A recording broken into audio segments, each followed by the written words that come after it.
Piala Asia 2023 bakal dilangsungkan pada bulan Januari mendatang. Kiprah skuad Garuda di kompetisi terbesar Asia pun sudah dinantikan oleh publik Indonesia. Hadirnya beberapa bintang naturalisasi diprediksi semakin memperkuat komposisi skuad Garuda. Sintayong siap mewujudkan ambisinya untuk bisa menjadikan Indonesia sebagai kuda hitam. Cetak Gol coba merangkum prediksi starting lineup terbaik timnas Indonesia sebagai berikut. Tim nasional Indonesia akan berkompetisi di Piala Asia 2023 Qatar. Seperti diketahui, ini adalah keikutsertaan pertama bagi skuad Garuda sejak 2007 yang lalu. Terakhir kali ikut serta kita nggak mampu lolos ke babak gugur. Maka dari itu, ajang nanti menjadi kesempatan skuad asuhan Sintayong untuk mencetak sejarah. Skuad Garuda dipastikan berada di dalam grup neraka bersama Jepang, Irak, dan juga Vietnam. Meskipun begitu, Sintayong nggak patah semangat dengan hasil undian tersebut. Pelatih 52 tahun ini justru bersemangat dan juga berhasrat membawa Indonesia lolos ke 16 besar. Dia bilang anak asuhnya bakal menjadi kuda hitam yang mengejutkan semua orang. Ucapan ini dilontarkan melihat track recordnya saat berkompetisi di ajang bergengsi. Sebagai informasi, pelatih asal Korea Selatan ini pernah memulangkan Jerman di Piala Dunia 2018 saat masih melatih tanah kelahirannya.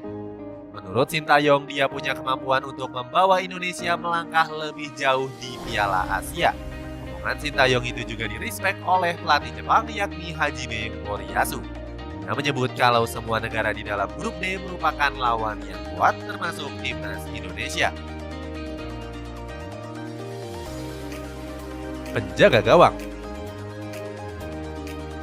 Di posisi kiper ada nama Hernando Ari Sutaryadi yang kemungkinan besar menjadi pilihan utama Sintayong. Kiper Persebaya Surabaya ini mampu tampil apik di laga menghadapi Argentina. Kiper asal Semarang ini berhasil melakukan beberapa penyelamatan dengan pengambilan keputusan yang tepat. Salah satu penyelamatan pentingnya terjadi saat kemelut di pertahanan Indonesia. Hernando berhasil menepis tendangan Julian Alvarez dengan refleks cepatnya. Saat performanya itu, Hernando membuat gawang Indonesia tidak menjadi lumbung gol timnas Argentina.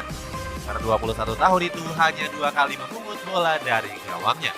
Performa superior Hernando mendapatkan pujian dari Kurnia Sandi. Kiper legenda timnas Indonesia ini memuji penyelamatan dan antisipasi cepat dari sang penjaga gawang.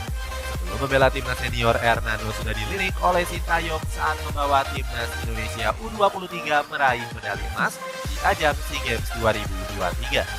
Saat itu dia tampil apik dengan hanya bobol 4 gol dari 5 laga yang dijalani. Untuk kiper pelapis, Sintayong punya Syahrul Trisna yang juga merupakan pilihan lain dari sang pelatih. Pemain Persikabo 1973 ini mencatatkan clean sheet saat skuad Garuda berhadapan dengan Palestina. Pemain belakang.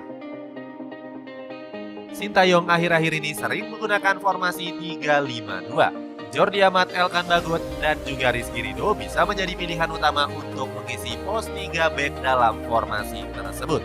Pengalaman dan ketenangan Jordi Amat akan sangat dibutuhkan untuk mengisi lini pertahanan. Ex pemain dari Rayo Vallecano ini juga punya postur yang tinggi yang bisa diandalkan saat duel udara. Sementara itu Elkan Bagot dapat diandalkan dengan kemampuannya sebagai bek modern lewat operan-operannya.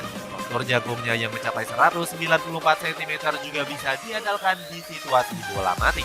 Selain Elkan Bagot dan juga Jordi Amat, pertahanan timnas juga akan semakin kokoh dengan matangnya Rizky Ridho. Bek Persija Jakarta ini tampil lugas dan disiplin jika diberikan kesempatan. Bergeser ke posisi bek sayap, Sintayong juga punya opsi yang berlimpah. Ada Asnawi Mangkualam, Shain Patinama, Pratama Arhan, hingga Sandi Walsh. Asnawi dan Sandi nampaknya akan menjadi pilihan utama Sintayong di gelaran Piala Asia nanti. Asnawi tampil konsisten saat mengisi posisi bek sayap kanan tim nasional. Sedangkan Sandi Walsh yang belum debut juga siap diandalkan untuk mengisi posisi bek sayap kiri. Pemain dari KV Mechelen asal Belgia ini diyakini bisa memberikan warna baru di sisi kiri skuad Garuda. Terlebih, Liga Belgia dikenal kompetitif dengan koefisien yang lebih tinggi dari Ligue 1 Prancis. Gelandang. Kemudian di sektor gelandang, timnas Indonesia punya banyak pemain-pemain berkualitas. Sintayong bakal mengandalkan Marcelino Ferdinand, Mark Locke, dan Ivar Jenner. Ketiganya akan dimainkan bersama untuk mengisi formasi 3 gelandang tengah di skema 3-5-2. Pertama, Marcelino akan menjadi kreator utama dengan visi teknik dan olah bolanya. Pemain KMSK Denze ini bermain impresif saat laga menghadapi Argentina. Marcelino tercatat sebagai pemain yang paling sering dilanggar oleh pemain-pemain Argentina. Jurnalis asing yakni Ben Smosak memuji Marcelino usai laga kontra skuad Albi Celeste. Dia menyebut pemain 18 tahun itu merupakan talenta masa depan bagi skuad timnas Indonesia. Selain Marcelino, Sintayong juga bergantung kepada Mark Klok. Gelandang Persib Bandung ini diharapkan bisa menjadi jenderal di lini tengah timnas Indonesia. Mark Klok sendiri memang sudah diandalkan sejak kualifikasi Piala Asia tahun lalu. Alumnus PSM Makassar ini menjadi sosok kunci untuk mengatur aliran bola skuad asuhan Sintayong. Kualitas umpan-umpannya akan menjadi senjata Sintayong untuk menghidupkan lini tengah skuad Garuda. Berikutnya ada Ivar Jenner yang merupakan nama baru di sektor gelandang. Sintayong memuji performa pemain Young Utrecht ini saat laga debut kontra Palestina. Pelatih 52 tahun ini bilang kalau Ivar memenuhi ekspektasinya sebagai pemain naturalisasi. Selain ketiga nama tersebut, Sintayong juga punya nama-nama lain yang sering dipanggil, seperti Ricky Kambuaya dan juga Rahmat Irianto. Penyerang. Terakhir di posisi penyerang diprediksi diisi oleh Rafael Strijk, Yakob Sayuri, dan juga Dimas Derajat. Pertama ada Rafael Strijk yang berhasil menunjukkan kualitasnya di FIFA Matchday Juni lalu. Pemain keturunan Belanda ini berhasil masuk ke dalam starting line-up saat laga menghadapi Palestina. Laga debutnya itu Strijk berhasil menghidupkan lini penyerangan skuad Garuda. Beberapa kali pergerakannya membuahkan peluang bagi timnas Indonesia. Berkat penampilan apiknya, sang pelatih Sintayong memberikan ujian kepada pemain Ado Den Haag itu.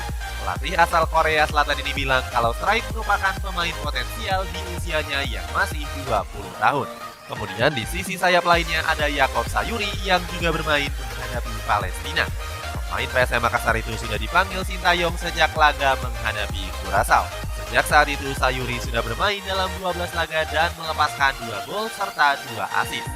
Sayangnya kalah berhadapan dengan Argentina, sang pemain cuma diberikan jatah 5 menit. Saat itu skuad Garuda lebih bermain bertahan dengan memasang 2 penyerang saja. 2 lini sayap skuad Garuda akan mensupport Dimas Derajat sebagai ujung tombaknya. Persikabo 1973 ini masih diandalkan oleh Sintayong untuk mendobrak pertahanan lawan. Terbukti saat menghadapi skuad Albi Celeste dia melakukan pergerakan berbahaya. Saat itu Dimas Derajat berhasil menusuk hingga kotak penalti Argentina. Bahkan pemain 26 tahun ini berhasil memberikan umpan kepada Ivar Jenner yang berada di depan mulut gawang. Sayangnya peluang emas itu masih gagal dikonversikan menjadi gol. Sontekan terukur Jenner masih mampu ditepis dengan gemilang oleh Emiliano Martinez. Selain nama-nama tadi, masih banyak opsi yang bisa dipilih oleh Sintayong. Mulai dari Stefano Lillipali, Sadil Ramdhani, Witan Sulaiman hingga Dendi Sulistiawan. Itulah prediksi starting lineup tim nasional Indonesia di Piala Asia 2023 Qatar nanti.